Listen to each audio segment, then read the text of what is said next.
نحمد ونصلي على رسوله الكريم اما بعد فاعوذ باللہ من الشیطان الرجیم بسم اللہ الرحمن الرحیم رب اشرح لي صدری ویسر لي امری واحلل عقدۃ من لسانی یفقهوا قولی اللہم اعنی علی ذکرک وشکرک وحسن عبادتک آمین۔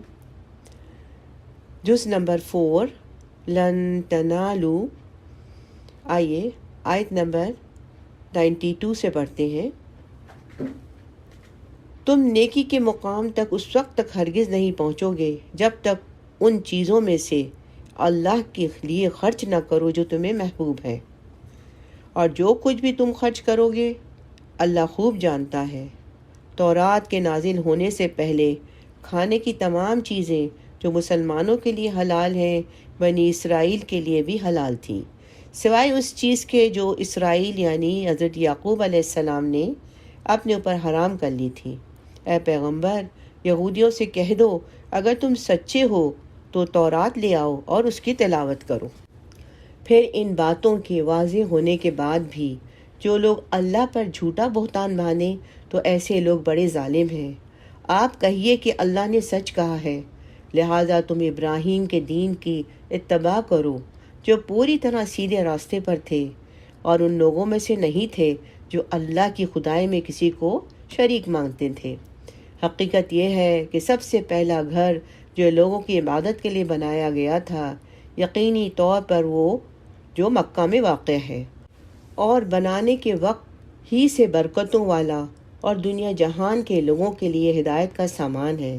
اس میں روشن نشانیاں ہیں، مقام ابراہیم ہے، اور جو اس میں داخل ہوتا ہے امن پاتا ہے، اور لوگوں میں سے جو لوگ اس تک پہنچنے کی استطاعت رکھتے ہوں ان پر اللہ کے لیے اس گھر کا حج کرنا فرض ہے، اور اگر کوئی انکار کرے تو اللہ دنیا جہان کے تمام لوگوں سے بے نیاز ہے۔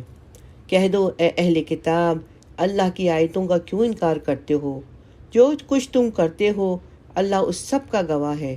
کہہ دو کہ اے اہل کتاب، اللہ کے راستے میں ٹیڑھ پیدا کرنے کی کوشش کر کے ایک مومن کے لیے اس میں کیوں رکاوٹ ڈالتے ہو، جبکہ تم حقیقت حال کے گواہ ہو۔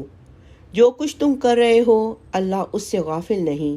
اے ایمان والو، اگر تم اہل کتاب کے ایک گروہ کی بات مان لو گے تو وہ تمہاری ایمان لانے کے بعد تم کو دوبارہ کافر بنا کر چھوڑیں گے، اور تم کیسے کفر اپناؤ گے جبکہ اللہ کی آیتیں تمہارے سامنے تلاوت کی جاتی ہیں اور اس کا رسول تمہارے درمیان موجود ہے۔ اور اللہ کی سنت یہ ہے کہ جو شخص اللہ کا سہارا مضبوطی سے تھام لے وہ سیدھے راستے تک پہنچا دیا جاتا ہے۔ سبحان اللہ۔ اے ایمان والو، دل میں اللہ ہی کا ویسے ہی خوف رکھو جیسے خوف رکھنے کا حق ہے، اور خبردار تمہیں کسی اور حالت میں موت نہ آئے بلکہ اسی حالت میں کہ تم مسلمان ہو، اور اللہ کی رسی کو سب مل کر مضبوطی سے تھامے رکھو اور آپس میں پھوٹ نہ ڈالو۔ اور اللہ نے تم پر جو انعام کیا ہے اسے یاد رکھو کہ ایک وقت تھا جب تم ایک دوسرے کے دشمن تھے، پھر اللہ نے تمہارے دلوں کو جوڑ دیا اور تم اللہ کے فضل سے بھائی بھائی بن گئے، اور تم آگ کے گھڑے کے کنارے پر تھے، اللہ نے تمہیں سے نجات عطا فرمائی۔ اسی طرح اللہ تمہارے لیے اپنی نشانیاں کھول کھول کر واضح کرتا ہے تاکہ تم راہ راست پر آ جاؤ، اور تمہارے درمیان ایک جماعت ایسی ہونی چاہیے جس کے افراد لوگوں کو بھلائی کی طرف بلائیں، نیکی کی تلقین کریں، برائی سے روکیں۔ ایسے ہی لوگ ہیں جو فلاح پانے والے ہیں۔ اور ان لوگوں کی طرح نہ ہو جانا جن کے پاس کھلے کھلے دلائل آ چکے تھے، اس کے بعد بھی انہوں نے آپس میں پھوٹ ڈال لی اور اختلاف میں پڑ گئے۔ ایسے لوگوں کو سخت سزا ہوگی اس دن جب کچھ چہرے چمکتے ہوں گے اور کچھ چہرے سیاہ پڑ جائیں گے۔ چنانچہ جن لوگوں کے چہرے سیاہ پڑ جائیں گے ان سے کہا جائے گا کہ کیا تم نے اپنے ایمان کے بعد کفر اختیار کیا؟ لو پھر اس کا مزہ چکھو، اس عذاب کا مزہ چکھو کیونکہ تم کفر کیا کرتے تھے۔ دوسری طرف جن لوگوں کے چہرے چمکتے ہوں گے وہ اللہ کی رحمت میں جگہ پائیں گے اور اسی میں ہمیشہ ہمیشہ رہیں گے۔ یہ اللہ کی آیتیں ہیں جو ہم تمہیں ٹھیک ٹھیک پڑھ کے سنا رہے ہیں۔ اور اللہ دنیا جہان کے لوگوں پر کسی قسم کا ظلم نہیں کرنا چاہتا۔ آسمانوں اور زمین میں جو کچھ ہے اللہ ہی کا ہے، اور اسی اللہ ہی کی طرف تمام معاملات لوٹا دیے جائیں گے۔ مسلمانوں، تم وہ بہترین امت ہو جو لوگوں کے فائدے کے لیے وجود میں لائی گئی ہے۔ تم نیکی کی تلقین کرتے ہو، برائی سے روکتے ہو اور اللہ پر ایمان رکھتے ہو۔ اگر اہل کتاب ایمان لے آتے تو یہ ان کے حق میں کہیں بہتر ہوتا۔ ان میں سے کچھ تو مومن ہے مگر ان کی اکثریت نافرمان ہے۔ وہ تھوڑا بہت ستانے کے سوا تمہیں کوئی بڑا نقصان ہرگز نہیں پہنچا سکیں گے، اور اگر وہ تم سے لڑیں گے بھی تو تمہیں پیٹھ دکھا جائیں گے، پھر انہیں کوئی مدد نہیں پہنچے گی۔ وہ جہاں کہیں پائے جائیں گے ان پر ذلت کا ٹھپا لگا دیا گیا، الا یہ کہ اللہ کی طرف سے کوئی سبب پیدا ہو جائے یا انسانوں کی طرف سے کوئی ذریعہ نکل آئے جو ان کو سہارا دے دے۔ انجام کار وہ اللہ کا غضب لے کے لوٹے ہیں اور ان پر محتاجی مسلط کر دی گئی ہے۔ اس کی وجہ یہ ہے کہ وہ اللہ کی آیتوں کا انکار کرتے تھے اور پیغمبروں کو ناحق قتل کرتے تھے۔ نیز اس کی وجہ یہ ہے کہ وہ نافرمانی کرتے تھے اور ساری حدیں پھلاک جایا کرتے تھے۔ لیکن سارے اہل کتاب ایک جیسے نہیں ہیں۔ اہل کتاب میں وہ لوگ بھی ہیں جو راہ راست پر قائم ہیں، جو رات کے اوقات میں اللہ کی آیتوں کی تلاوت کرتے ہیں اور جو اللہ کے آگے سجدہ ریز ہوتے ہیں۔ یہ لوگ اللہ پر اور آخرت کے دن پر ایمان رکھتے ہیں، اچھائی کی تلقین کرتے ہیں اور برائی سے روکتے ہیں اور نیک کاموں کی طرف لپکتے ہیں۔ یہ وہ لوگ ہیں جن کا شمار صالحین میں سے ہے۔ وہ جو بھلائی بھی کریں گے اس کی ہرگز ناقدری نہیں کی جائے گی، اور اللہ پرہیزگاروں کو خوب جانتا ہے۔ اس کے برعکس جن لوگوں نے کفر اپنا لیا، اللہ کے مقابلے میں نہ ان کے مال ان کے کچھ کام آئیں گے، نہ اولاد، وہ دوزخی لوگ ہیں، اسی میں وہ ہمیشہ رہیں گے۔ جو کچھ یہ لوگ دنیاوی زندگی میں خرچ کرتے ہیں اس کی مثال ایسے ہے جیسے ایک سخت سردی والی تیز ہوا ہو جو ان لوگوں کی کھیتی کو جا لگے جنہوں نے اپنی جانوں پر ظلم کر رکھا ہے، اور وہ اس کھیتی کو برباد کر دے۔ ان پر اللہ نے ظلم نہیں کیا بلکہ وہ خود اپنی جانوں پر ظلم کرتے رہے ہیں۔ اے ایمان والو، اپنے سے باہر کے کسی شخص کو رازدار نہ بناؤ۔ یہ لوگ تمہاری بدخواہی میں کوئی کسر نہیں اٹھا رکھتے۔ ان کی دلی خواہش یہ ہے کہ تم تکلیف اٹھاؤ۔ بغض ان کے منہ سے ظاہر ہو چکا ہے، اور جو کچھ عداوت ان کے سینے چھپائے ہوئے ہیں وہ کہیں زیادہ ہے۔ ہم نے پتے کی باتیں تمہیں کھول کھول کر بتا دی ہیں، بشرطے کہ تم سمجھ سے کام لو۔ دیکھو، تم تو ایسے ہو کہ ان سے محبت رکھتے ہو مگر وہ تم سے محبت نہیں رکھتے، اور تم تو تمام آسمانی کتابوں پر ایمان رکھتے ہو، اور ان کا حال یہ ہے کہ جب وہ تم سے ملتے ہیں تو کہتے ہیں ہم قرآن پر ایمان لے آئے، اور جب تنہائی میں رہ جاتے ہیں تو تمہارے خلاف غصے کے مارے انگلیاں چباتے ہیں۔ ان سے کہہ دو کہ اپنے غصے میں خود مر رہو، اللہ سینوں میں چھپی ہوئی باتیں خوب جانتا ہے۔ اگر تمہیں کوئی بھلائی مل جائے تو ان کو برا لگتا ہے، اور اگر تمہیں کوئی تکلیف پہنچے تو یہ اس سے خوش ہوتے ہیں۔ اگر تم صبر اور تقوی سے کام لو تو ان کی چالیں تمہیں کوئی نقصان نہیں پہنچائیں گی۔ جو کچھ یہ کر رہے ہیں وہ سب اللہ کے علم اور قدرت کے احاطے میں ہے۔ اے پیغمبر، جنگ احد کا وہ وقت یاد کرو جب تم صبح کے وقت اپنے گھر سے نکل کر مسلمانوں کو جنگ کے ٹھکانوں پر جما رہے تھے، اور اللہ سب کچھ سننے اور جاننے والا ہے۔ جب تمہیں میں کے دو گروہوں نے یہ سوچا تھا کہ وہ ہمت ہار بیٹھے، حالانکہ اللہ ان کا حامی و ناصر تھا، اور مومنوں کو اللہ پر ہی بھروسہ رکھنا چاہیے۔ اور اللہ نے تو جنگ بدر کے موقع پر ایسی حالت میں تمہاری مدد کی تھی جب تم بالکل بے سر و سامان تھے، لہذا صرف اللہ کا خوف دل میں رکھو تاکہ تم شکر گزار بن سکو۔ جب بدر کی جنگ میں تم مومنوں سے کہہ رہے تھے کہ کیا تمہارے لیے بات کافی نہیں ہے کہ تمہارا پروردگار 3000 فرشتے اتار کر تمہاری مدد کو بھیج دے؟ ہاں، بلکہ اگر تم صبر اور تقوی اختیار کرو اور وہ لوگ اپنے اسی ریلے میں اچانک تم تک پہنچ جائیں تو تمہارا پروردگار 5000 فرشتے تمہاری مدد کو بھیج دے گا جنہوں نے اپنی پہچان نمایاں کی ہوگی۔ اللہ نے یہ انتظام صرف اس لیے کیا تھا تاکہ تمہیں خوشخبری ملے اور اس سے تمہارے دلوں کو اطمینان نصیب ہو، ورنہ فتح تو کسی اور کی طرف سے نہیں، صرف اللہ ہی کے پاس سے آتی ہے، جو مکمل اقتدار کا مالک ہے، تمام تر حکمت کا بھی مالک۔ اور جنگ بدر میں یہ مدد اللہ کی طرف سے اس لیے کی تاکہ جن لوگوں نے کفر اپنایا ہے ان کا ایک حصہ کاٹ کر رکھ دیا جائے، یا ان کو ایسی ذلت آمیز شکست دے دی تاکہ وہ نامراد ہو کر واپس چلے جائیں۔ اے پیغمبر صلی اللہ علیہ وآلہ وسلم، تمہیں اس فیصلے کا کوئی اختیار نہیں کہ اللہ ان کی توبہ قبول کرے یا ان کو عذاب دے، کیونکہ یہ ظالم لوگ ہیں۔ آسمانوں اور زمین میں جو کچھ ہے اللہ کا ہے، اور وہ جس کو چاہتا ہے معاف کر دیتا ہے اور جس کو چاہتا ہے عذاب دیتا ہے، اور اللہ بہت بخشنے والا مہربان ہے۔ سبحان اللہ۔ آیت نمبر 130 سے، اے ایمان والو، کئی گناہ بڑھا چڑھا کر سود مت کھاؤ اور اللہ سے ڈرو تاکہ تمہیں فلاح حاصل ہو، اور اس آگ سے ڈرو جو کافروں کے لیے تیار کی گئی ہے، اور اللہ اور رسول کی بات مانو تاکہ تم سے رحمت کا برتاؤ کیا جائے، اور اپنے رب کی طرف سے مغفرت اور جنت حاصل کرنے کے لیے ایک دوسرے سے بڑھ کر تیزی دکھاؤ، جس کی چوڑائی اتنی ہے کہ اس میں تمام آسمان اور زمین سما جائیں۔ سبحان اللہ۔ اور ان پرہیزگاروں کے لیے تیار کی گئی ہے جو خوشحالی میں بھی اور بدحالی میں بھی اللہ کے لیے مال خرچ کرتے ہیں، جو غصے کو پی جانے والے ہیں اور لوگوں کو معاف کر دینے کے عادی ہیں۔ اللہ ایسے نیک لوگوں سے محبت کرتا ہے، اور یہ وہ لوگ ہیں اگر کبھی کوئی بے حیائی کا کام کر بیٹھتے ہیں یا کسی اور طرح اپنی جان پر ظلم کر گزرتے ہیں تو فوراً اللہ کو یاد کرتے ہیں اور اس کے نتیجے میں اپنے گناہوں کی معافی مانگتے ہیں، اور اللہ کے سوا ہے کون جو گناہوں کی معافی دے؟ بے شک کوئی نہیں۔ اور یہ اپنے کیے پر جانتے بوجھتے اصرار نہیں کرتے۔ یہ ہیں وہ لوگ جن کا صلہ ان کے پروردگار کی طرف سے مغفرت ہے، اور وہ باغات ہیں جن کے نیچے دریا بہتے ہیں اور جن میں انہیں دائمی زندگی حاصل ہوگی۔ کتنا بہترین بدلہ ہے جو کام کرنے والوں کو ملنا ہے۔ اللہم اجعلنا منہم، آمین۔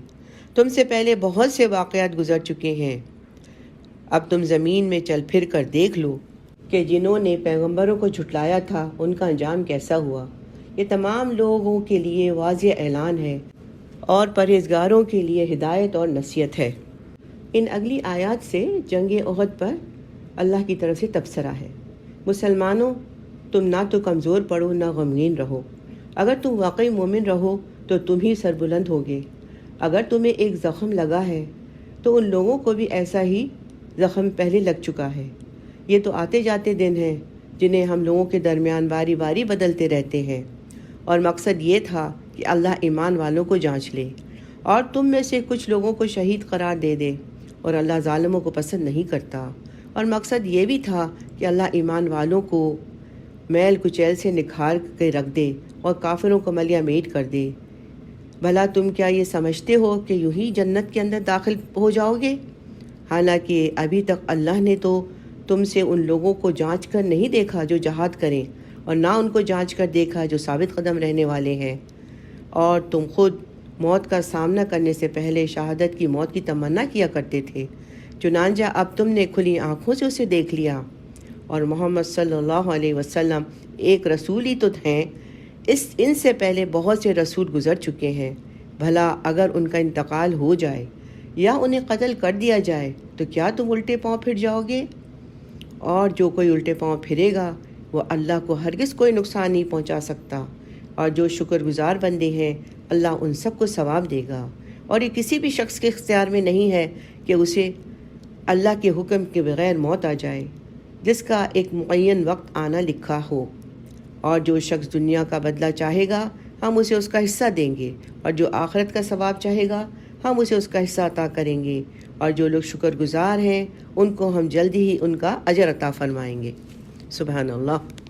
کتنے سارے پیغمبر ہیں جن کے ساتھ مل کر بہت سے اللہ والوں نے جنگ کی، نتیجتاً انہیں اللہ کے راستے میں جو تکلیفیں پہنچی ان کی وجہ سے نہ انہوں نے ہمت ہاری، نہ وہ کمزور پڑے، نہ انہوں نے اپنے آپ کو جھکایا۔ اللہ ایسے ثابت قدم لوگوں سے محبت کرتا ہے۔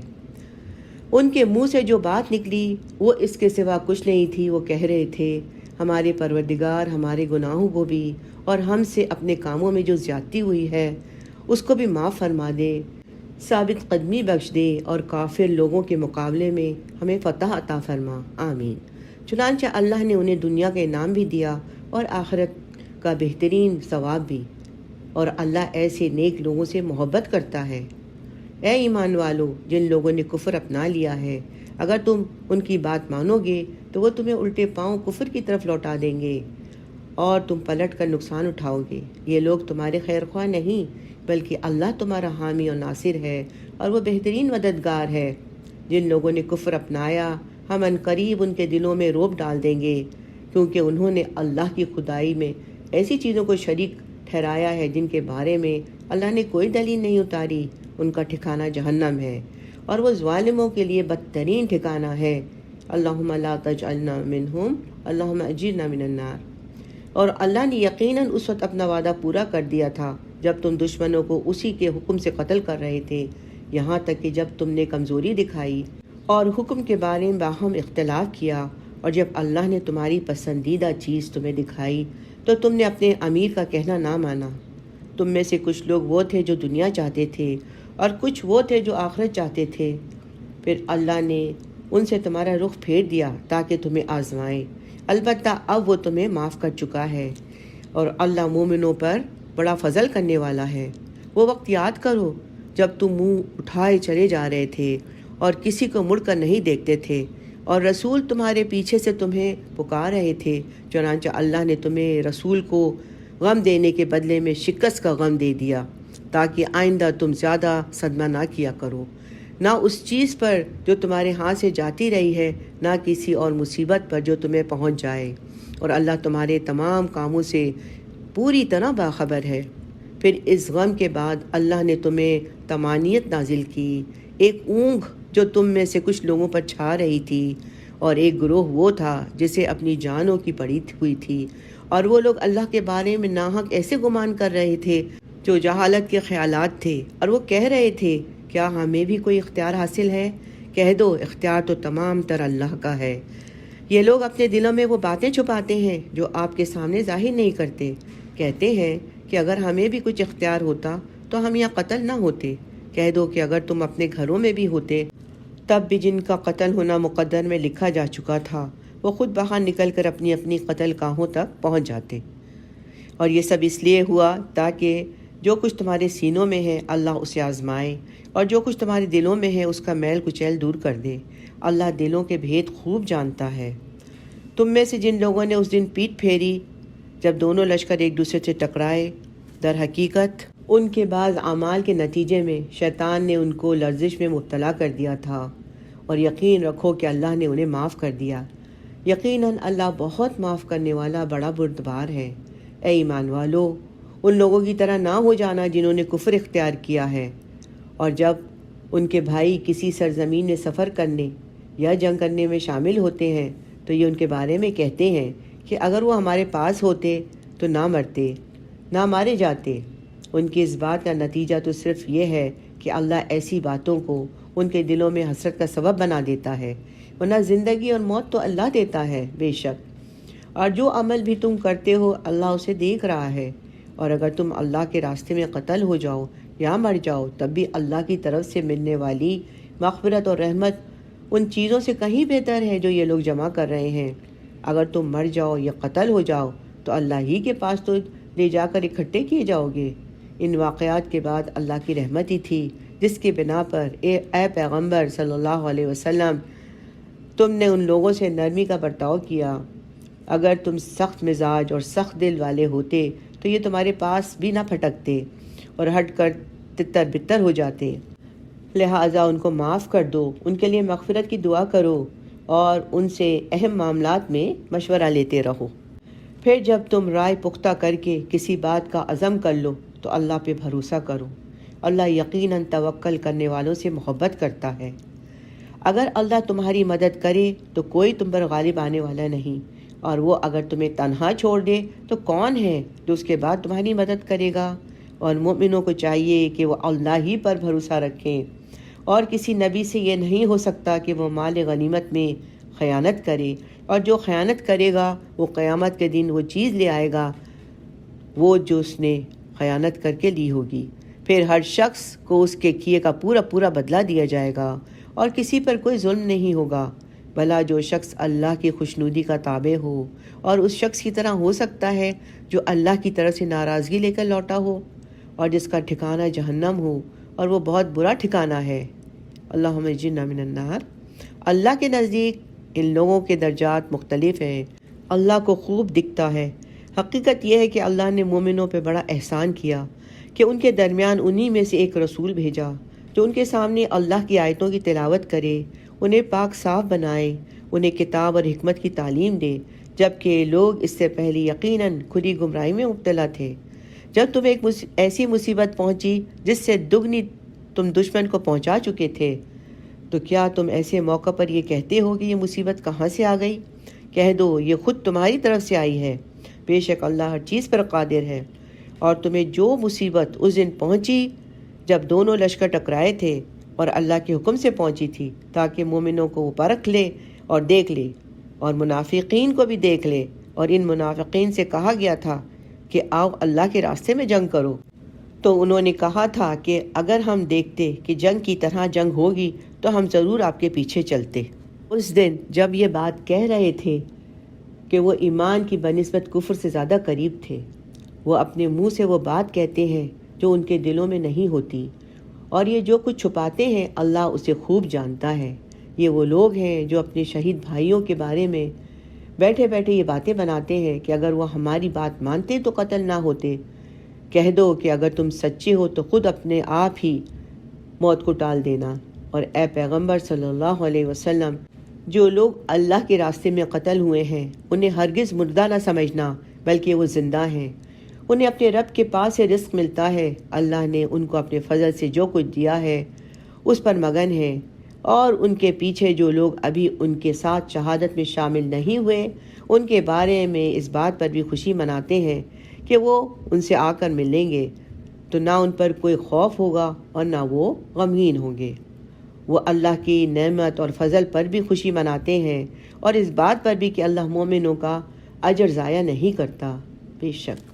آیت نمبر 172 سے، وہ لوگ جنہوں نے زخم کھانے کے بعد بھی اللہ اور رسول کی پکار کا فرما برداری سے جواب دیا، ایسے نیک اور متقی لوگ کے لیے زبردست اجر ہے۔ وہ لوگ جن سے کہنے والوں نے کہا تھا کہ یہ مکہ کے کافر لوگ تمہارے مقابلے کے لیے پھر سے جمع ہو گئے ہیں، لہٰذا ان سے ڈرتے رہنا، تو اس خبر نے ان کے ایمان میں اور اضافہ کر دیا، اور وہ بول اٹھے کہ ہمارے لیے اللہ ہی کافی ہے اور وہ بہترین کارساز ہے۔ نتیجہ یہ ہے کہ یہ لوگ اللہ کی نعمت اور فضل لے کر اس طرح واپس آئے کہ انہیں ذرا بھی گزر نہ پہنچی، اور وہ اللہ کی خوشنودی کے تابع رہے، اور اللہ فضل عظیم کا مالک ہے۔ در حقیقت یہ تو شیطان ہے جو اپنے دوستوں سے ڈراتا ہے، لہٰذا اگر تم مومن ہو تو ان سے خوف نہ کھاؤ، بس میرا خوف رکھو۔ اور اے پیغمبر، جو لوگ کفر میں ایک دوسرے سے بڑھ کر تیزی دکھا رہے ہیں وہ تمہیں صدمے میں نہ ڈالیں، یقین رکھو کہ وہ اللہ کا ذرا بھی نقصان نہیں کر سکتے۔ اللہ یہ چاہتا ہے کہ آخرت میں ان کا کوئی حصہ نہ رہے، اور ان کے لیے زبردست عذاب تیار کیا گیا ہے۔ جن لوگوں نے ایمان کے بدلے کفر کو مول لیا ہے وہ اللہ کو ہرگز ذرا بھی نقصان نہیں پہنچا سکتے، ان کے لیے ایک دکھ دینے والا عذاب تیار ہے۔ اور جن لوگوں نے کفر اپنایا وہ ہرگز یہ نہ سمجھے کہ ہم انہیں جو ڈھیل دے رہے ہیں وہ ان کے لیے کوئی اچھی بات ہے۔ حقیقت یہ ہے کہ ہم تو انہیں صرف اس لیے ڈھیل دے رہے ہیں تاکہ وہ گناہ میں اور آگے بڑھ جائیں، اور آخر کار ان کے لیے ایسا عذاب ہوگا جو انہیں ذلیل کر کے رکھ دے گا۔ اللہ ایسا نہیں کر سکتا کہ مومنوں کو اس حالت میں چھوڑ رکھے جس پر تم لوگ اس وقت ہو، جب تک وہ ناپاک کو پاک سے علیحدہ نہ کر دے، اور دوسری طرف وہ ایسا بھی نہیں کر سکتا کہ تم کو براہ راست غیب کی باتیں بتا دے۔ ہاں، وہ جتنا بتانا مناسب سمجھتا ہے اس کے لیے اپنے پیغمبر میں سے جس کو چاہتا ہے چن لیتا ہے۔ لہٰذا تم اللہ اور اس کے رسولوں پر ایمان رکھو، اور اگر ایمان رکھو گے اور تقوی اختیار کرو گے تو زبردست ثواب کے مستحق ہوگے۔ اور جو لوگ اس مال میں بخل سے کام لیتے ہیں جو انہیں اللہ نے اپنے فضل سے عطا فرمایا ہے، وہ ہرگز یہ نہ سمجھیں کہ ان کے لیے کوئی اچھی بات ہے، اس کے برعکس یہ ان کے حق میں بہت بری بات ہے۔ جس مال میں انہوں نے بخل سے کام لیا ہوگا، قیامت کے دن وہ ان کے گلے کا توق بنا دیا جائے گا۔ اور سارے آسمان اور زمین کی میراث صرف اللہ ہی کے لیے ہے، اور جو بھی عمل تم کرتے ہو اللہ اس سے خوب باخبر ہے۔ اللہ نے ان لوگوں کی بات سن لی جو یہ کہتے ہیں کہ اللہ فقیر ہے اور ہم مالدار ہیں، نعوذ باللہ۔ ہم ان کی یہ بات بھی ان کے اعمال نامے میں لکھ لیتے ہیں، اور انہوں نے انبیاء کو جو ناحق قتل کیا اس کو بھی، اور پھر ہم کہیں گے کہ دہکتی آگ کا مزہ چکھو۔ یہ سب تمہارے ہاتھوں کے کرتوت کا نتیجہ ہے جو تم نے آگے بھیج رکھا تھا، ورنہ اللہ بندوں پر ظلم کرنے والا نہیں۔ یہ وہ لوگ ہیں جو کہتے ہیں کہ اللہ نے ہم سے یہ وعدہ کیا ہے کہ کسی پیغمبر پر اس وقت تک ایمان نہ لائیں جب تک وہ ہمارے پاس ایسی قربانی لے کر نہ آئے جس سے آگ کھا جائے۔ تو کہو کہ مجھ سے پہلے تمہارے پاس بہت سے پیغمبر کھلی نشانیاں لے کر آئے تھے، اور وہ چیز بھی جس کے بارے میں تم نے مجھ سے کہا ہے، پھر تم نے انہیں کیوں قتل کیا اگر تم واقعی سچے ہو؟ اے پیغمبر صلی اللہ علیہ وسلم، اگر پھر یہ لوگ تمہیں جھٹلائیں تو کوئی نئی بات نہیں، تم سے پہلے بھی بہت سے ان رسولوں کو جھٹلایا جا چکا ہے جو کھلی کھلی نشانیاں لاتے تھے، لکھے ہوئے صحیفے بھی، اور ایسی کتاب بھی جو حق کو روشن کر دینے والی تھی۔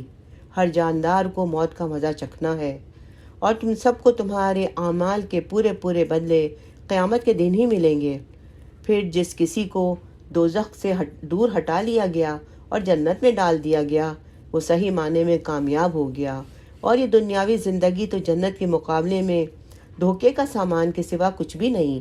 مسلمانوں، تمہیں اپنے مال اور دولت اور جانوں کے معاملے میں اور آزمایا جائے گا، اور تم اہل کتاب اور مشرکین دونوں سے بہت سی تکلیف دہ باتیں سنو گے، اور اگر تم نے صبر اور تقوی سے کام لیا تو یقیناً یہی کام بڑی ہمت کے ہیں جو تمہیں اختیار کرنے ہیں۔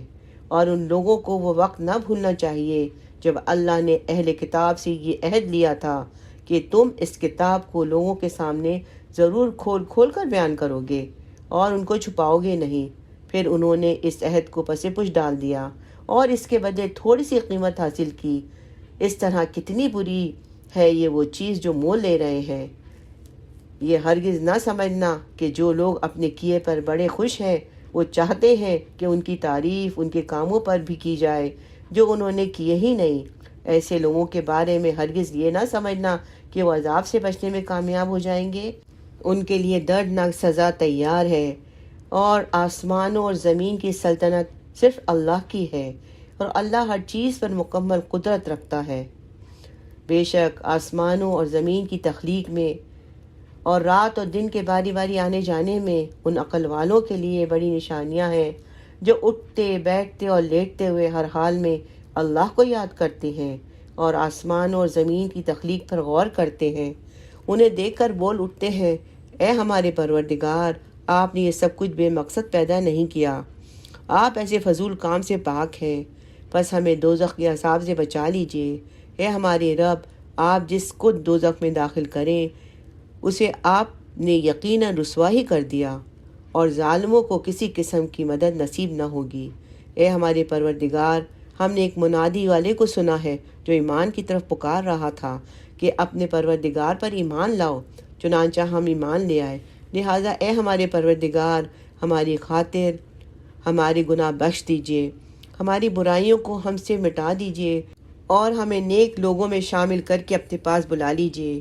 اور ہمارے پروردگار، ہمیں جو کچھ بھی عطا فرمائیے جس کا وعدہ آپ نے اپنے پیغمبروں کے ذریعے ہم سے کیا ہے، اور ہمیں قیامت کے دن رسوا نہ کیجیے۔ یقیناً آپ وعدے کی کبھی خلاف ورزی نہیں کرتے۔ چنانچہ ان کے پروردگار نے ان کی دعا سن لی اور کہا، میں تم میں سے کسی کا عمل ضائع نہیں کروں گا، خواہ وہ مرد ہو یا عورت، تم سب آپس میں ایک جیسے ہو۔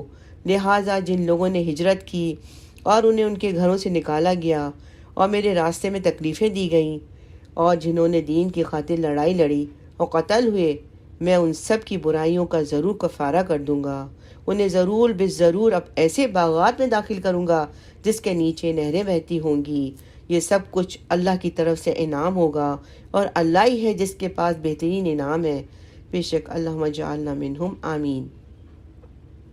جن لوگوں نے کفر اپنا لیا ان کا شہروں میں خوشحالی کے ساتھ چلنا پھرنا تمہیں ہرگز دھوکے میں نہ ڈالے۔ یہ تو تھوڑا سا مزہ ہے جو یہ اڑا رہے ہیں، پھر ان کا ٹھکانہ جہنم ہے، اور وہ بدترین بچھونا ہے، لیکن جو لوگ اپنے پروردگار سے ڈرتے ہوئے عمل کرتے ہیں ان کے لیے ایسے باغات ہیں ان کے نیچے نہریں بہتی ہوں گی اللہ کی طرف سے میزبانی کے طور پر، وہ ہمیشہ ان میں رہیں گے، اور جو کچھ اللہ کے پاس ہے وہ نیک لوگوں کے لیے کہیں بہتر ہے۔ اور بے شک اہل کتاب میں بھی ایسے لوگ موجود ہیں جو اللہ کے آگے عز و نیاز کا مظاہرہ کرتے ہوئے اللہ پر بھی ایمان رکھتے ہیں، اس کی کتاب پر جو نازل کی گئی اور اس پر بھی جو ان پر نازل کی گئی تھیں، اللہ کی آیتوں کو تھوڑی سی قیمت لے کے بیچ نہیں دیتے۔ یہ وہ لوگ ہیں جو اپنے پروردگار کے پاس اجر کے مستحق ہیں۔ بے شک اللہ حساب جلد چکانے والا ہے۔ اے ایمان والو، صبر اختیار کرو اور مقابلے کے وقت ثابت قدمی دکھاؤ اور سرحدوں کی حفاظت کے لیے جمے رہو اور اللہ سے ڈرتے رہو تاکہ تمہیں فلاح نصیب ہو۔ سبحان اللہ۔ آئیے سورۃ النساء کا آغاز کرتے ہیں۔ پہلے اس کا تعارف پڑھتے ہیں۔ سورۃ النساء مدنی سورت ہے، اس میں 176 آیات ہیں اور 24 رکوعات ہیں۔ یہ سورت حضور صلی اللہ علیہ وسلم کے مدینہ منورہ ہجرت فرمانے کے بعد کے ابتدائی سالوں میں نازل ہوئی، اور اس کا اکثر حصہ جنگ بدر کے بعد نازل ہوا تھا۔ یہ وہ وقت تھا جب مدینہ منورہ کی نئی مسلمان ریاست مختلف مسائل سے دوچار تھی۔ زندگی کا ایک نیا ڈھانچہ ابھر رہا تھا جس کے لیے مسلمانوں کو اپنی عبادت کے طریقوں اور اخلاق اور معاشرت سے متعلق تفصیلی ہدایات کی ضرورت تھی۔ دشمن طاقتیں اسلام کی پیش قدمی کا راستہ روکنے کے لیے سر توڑ کوشش کر رہی تھیں، اور مسلمانوں کو اپنی جغرافیائی اور نظریاتی سرحدوں کی حفاظت کے لیے نت نئے مسائل کا سامنا تھا۔ سورہ نساء نے ان تمام معاملات میں تفصیلی ہدایات فراہم کی ہیں۔ چونکہ ایک مستحکم خاندانی ڈھانچہ کسی بھی معاشرے کی بنیاد ہوتا ہے، اس لیے یہ سورت خاندانی معاملات کے بارے میں مفصل احکام سے شروع ہوتی ہے۔ چونکہ خاندانی نظام میں عورتوں کا بڑا اہم کردار ہوتا ہے، اس لیے عورتوں کے بارے میں اس سورت میں تفصیلی احکامات عطا فرمائے ہیں، اور اسی لیے اس سورت کا نام سورہ نساء ہے۔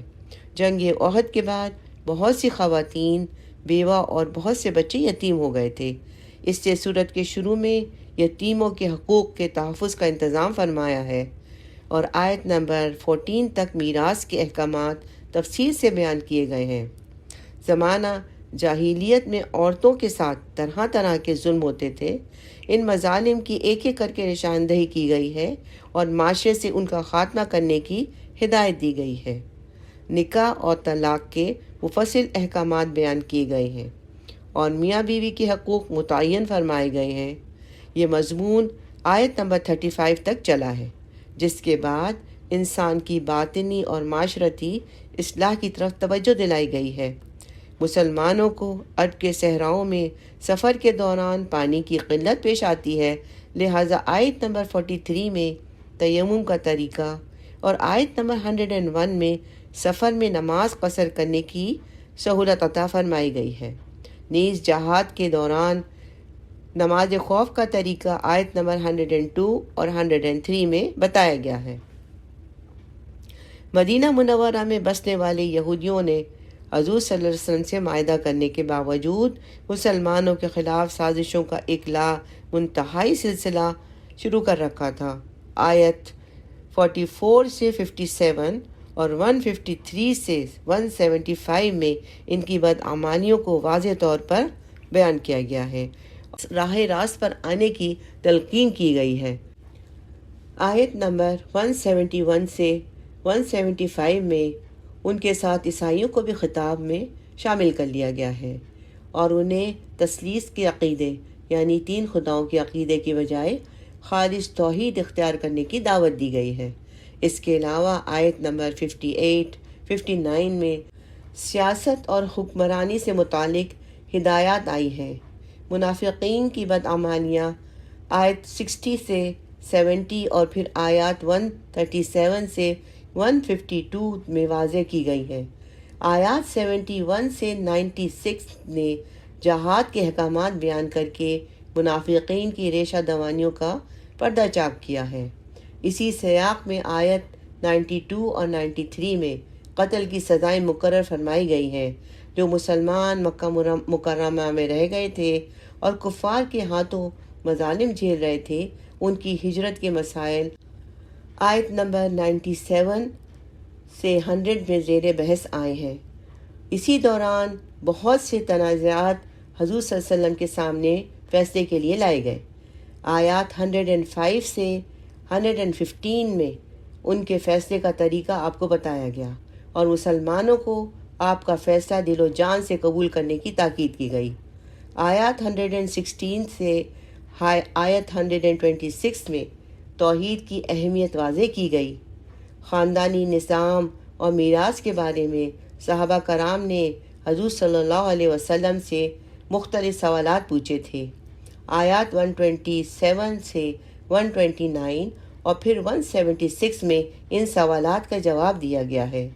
خلاصہ یہ کہ پوری صورت احکام اور تعلیمات سے بھری ہوئی ہے، اور شروع میں تقویٰ کا جو حکم دیا گیا تھا، کہا جاتا ہے کہ پوری صورت اس کی تفصیلات بیان کرتی ہے۔ بارک اللہ لی و لکم۔ آئیے اب سورہ نساء کا ترجمہ پڑھتے ہیں۔ بسم اللہ الرحمن الرحیم۔ اے لوگو، اپنے پروردگار سے ڈرو جس نے تمہیں ایک جان سے پیدا کیا اور اسی سے اس کی بیوی پیدا کی، اور ان دونوں سے بہت سے مرد اور عورتیں دنیا میں پھیلا دی گئی، اور اللہ سے ڈرو جس کا واسطہ دے کر تم ایک دوسرے سے اپنے حقوق مانتے ہو، اور رشتہ داریوں کی حق تلفی سے ڈرو۔ یقین رکھو کہ اللہ تمہاری نگرانی کر رہا ہے، اور یتیموں کو ان کے مال دے دو، اور اچھے مال کو خراب مال سے تبدیل نہ کرو، اور ان یتیموں کا مال اپنے مال کے ساتھ مت ملاؤ، بے شک یہ بڑا گناہ ہے۔ اور اگر تمہیں اندیشہ ہو کہ تم یتیموں کے بارے میں انصاف سے کام نہیں لے سکو گے تو ان سے نکاح کرنے کی بجائے دوسری عورتوں میں سے کسی سے نکاح کر لو جو تمہیں پسند آئے، 2 سے، 3 سے اور 4 سے۔ ہاں، اگر تمہیں یہ خطرہ ہو کہ تم ان بیویوں کے درمیان انصاف نہ کر سکو گے تو پھر ایک ہی بیوی پر اکتفا کرو یا ان کنیزوں پر جو تمہاری ملکیت میں ہے۔ اس طریقے میں اس بات کا زیادہ امکان ہے کہ تم بے انصافی میں مبتلا نہیں ہوگے۔ اور عورتوں کو ان کے مہر خوشی سے دیا کرو۔ ہاں، اگر وہ خود اس کا کچھ حصہ خوش دلی سے چھوڑ دیں تو اسے خوشگواری اور مزے سے کھا لو، اور نہ سمجھ یتیموں کو اپنے وہ مال حوالے نہ کرو جن کو اللہ نے تمہارے لیے زندگی کا سرمایہ بنایا ہے۔ ہاں، ان کو ان میں سے کھلاؤ اور پہناؤ اور ان سے مناسب انداز سے بات کرو، اور یتیموں کو جانچتے رہو یہاں تک کہ جب وہ نکاح کے لائق عمر کو پہنچ جائیں۔ تو اگر تم یہ محسوس کرو کہ ان میں سمجھداری آ چکی ہے تو ان کے مال انہی کے حوالے کر دو۔ یہ مال فضول خرچی کر کے اور یہ سوچ کر جلدی نہ کھاؤ کہ وہ کہیں بڑے نہ ہو جائیں، اور یتیموں کے سرپرستوں میں سے جو خود مالدار ہو وہ اپنے آپ کو یتیم کا مال کھانے سے بالکل پاک رکھے۔ ہاں، اگر وہ خود محتاج ہو تو معروف طریقہ کار سے ملحوظ رکھتے ہوئے کھائے، اور پھر جب ان کے مال انہیں دے دو تو ان پر گواہ بنا لو، اور اللہ حساب لینے کے لیے کافی ہے۔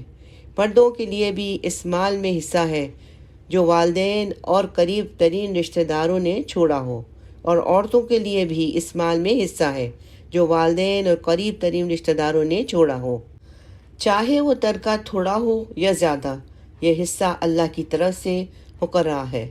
اور جب میراث کی تقسیم کے وقت غیر وارث رشتہ دار، یتیم اور مسکین لوگ آ جائیں تو ان کو بھی ان میں سے کچھ دے دو اور ان سے مناسب انداز سے بات کرو۔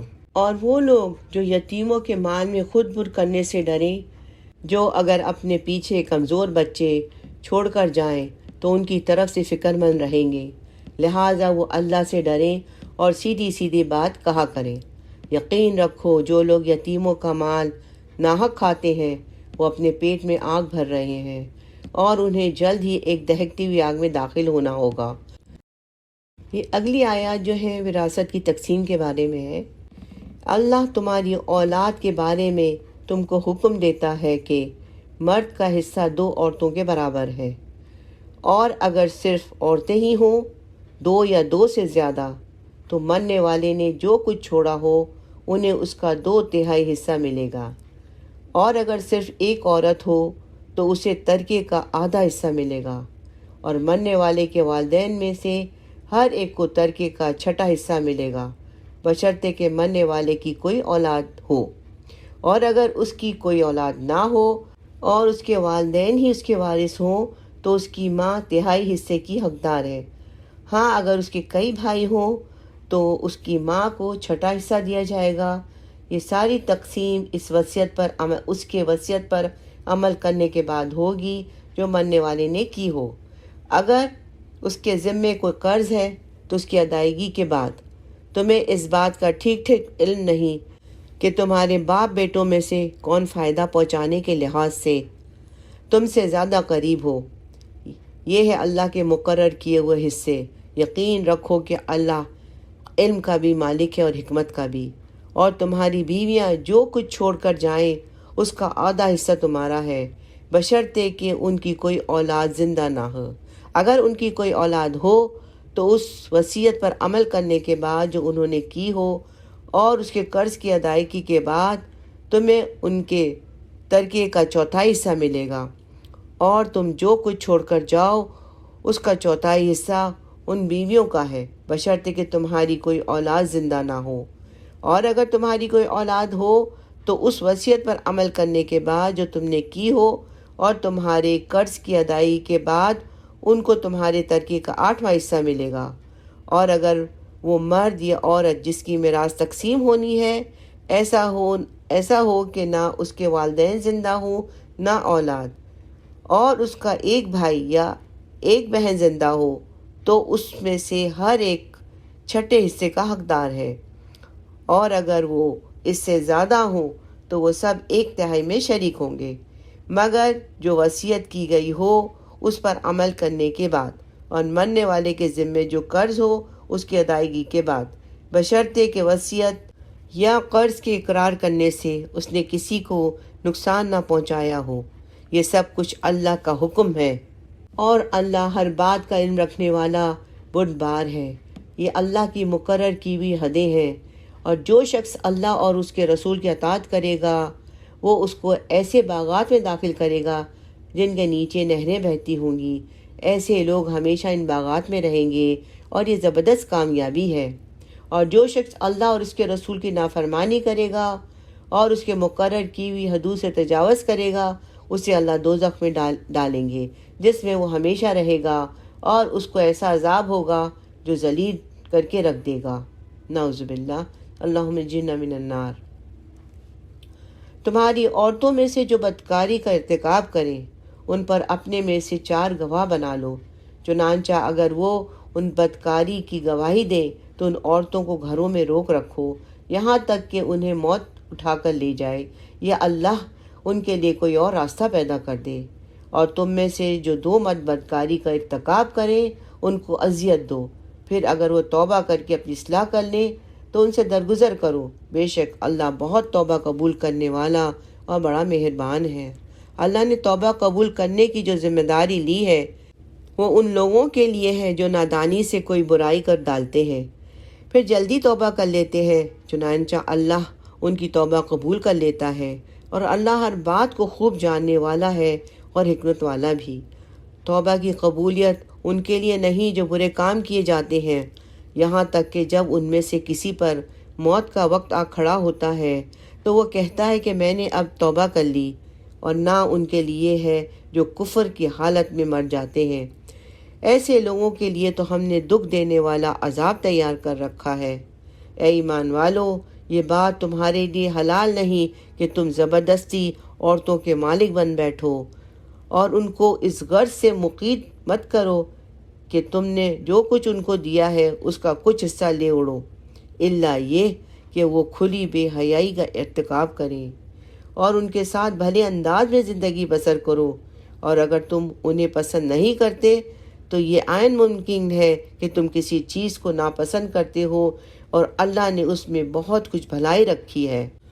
اور اگر تم ایک بیوی کے بدلے دوسری بیوی سے نکاح کرنا چاہتے ہو تو ان میں سے ایک کو ڈھیر سارا مہر دے چکے ہو تو ان میں سے کچھ واپس نہ لو، کیا تم بہتان لگا کر اور کھلا گناہ کر کے مہر واپس لوگے؟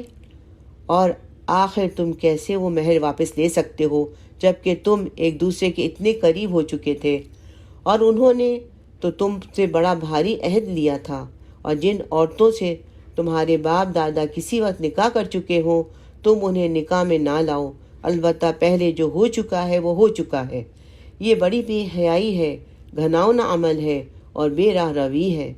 تم پر حرام کر دی گئی ہیں تمہاری مائیں، تمہاری بیٹیاں، تمہاری بہنیں، تمہاری پھپھیاں، تمہاری خالائیں اور بھتیجیاں اور بھانجیاں، اور تمہاری وہ مائیں جنہوں نے تمہیں دودھ پلایا، اور تمہاری دو شریک بہنیں، تمہاری بیویوں کی مائیں، اور تمہارے زیر پرست تمہاری سوتیلی بیٹیاں جو تمہاری ان بیویوں کے پیٹ سے ہے جن کے ساتھ تم نے خلوت کی ہو۔